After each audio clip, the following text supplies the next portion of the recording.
The Department of Education issues the school calendar and activities for school year 2021-2022 in accordance with its commitment to learning continuity amidst the health crisis. For more information, you can download and read DepEd Order Number 29 Series of 2021. Link is at the description box below.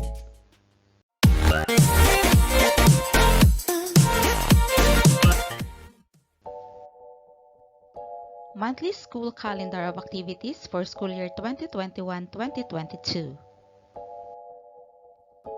The following are the activities for the month of August 2021. August 13, start of enrollment period. Mayroon po tayong sinusunod na enrollment procedures para tayo po ay well-guided sa pagpapatala ng inyong mga anak. Maaari niyo pong panoorin ang aking video tungkol dito. Link of the enrollment procedures video is at the description box below. August 3 to 31, Brigada Eskwela and Oplan Balik Eskwela. August 21, Ninoy Aquino Day. And August 30, National Heroes Day. For the month of September, accreditation and equivalency test to be announced. September 1 to 30, Brigada Eskwela and Oplan Balik Eskwela. September 13, end of enrollment period, opening of classes, and start of academic quarter 1. And Oplan Kalusugan sa DepEd to be announced.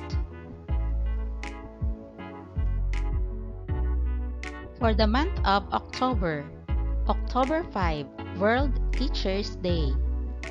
Administration of PEPT to be announced.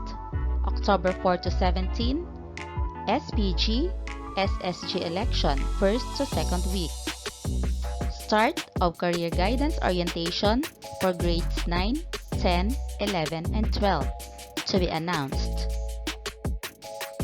For the month of November, November 1, All Saints Day.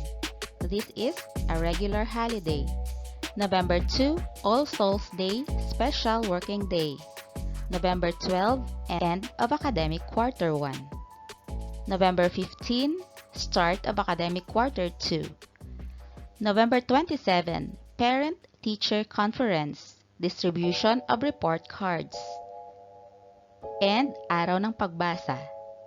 Next is accreditation and equivalency test to be announced. November 30, Bonifacio Day, a regular holiday.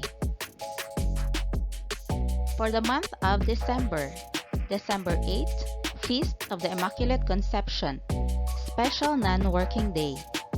December 20, start of Christmas break. December 25, Christmas Day, regular holiday. December 30, Rizal Day, regular holiday. And December 31, last day of the year. For the month of January 2022, 1. New Year's Day, a regular holiday. 3. Resumption of classes. 28, end of academic quarter 2. National Achievement Test for grade 12 to be announced. And 31, mid-year break. For the month of February, 2 to 5, continuation of mid-year break. 1. Chinese New Year, special non-working day. 7. Start of academic quarter 3. 12. Parent-Teacher Conference, distribution of report cards. And 25. People Power Anniversary, a special non-working day. For the month of March, March 28 to May 30, administration of Program for International Student Assessment or PISA in selected schools.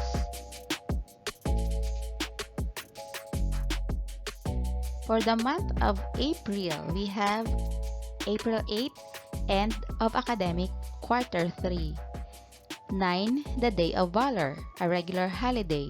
11. Start of academic quarter 4. 14 until 16, which is a regular holiday. So 14, we have Monday, Thursday, 15, Good Friday, and 16, Black Saturday. April 23, Parent-Teacher Conference and distribution of report cards, and administration of Early Language, Literacy, and Numeracy Assessment, National Achievement Test for Grade 6 and Grade 10, to be announced. For the month of May, May 1, Labor Day, which is a regular holiday.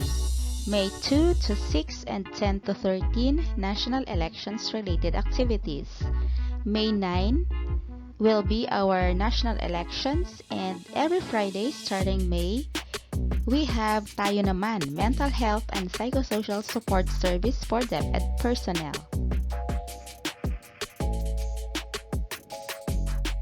For the month of June, June 12, Independence Day. June 23, DepEd founding anniversary. June 24, end of academic quarter 4 and school year. And June 27 to July 2, end of school year rights. Month of July, July 1 to 2, end of school year rights. July 4, start of remedial or advancement classes. Month of August, August 12, end of remedial or advancement classes during summer. The following are the activities and celebrations mandated by law.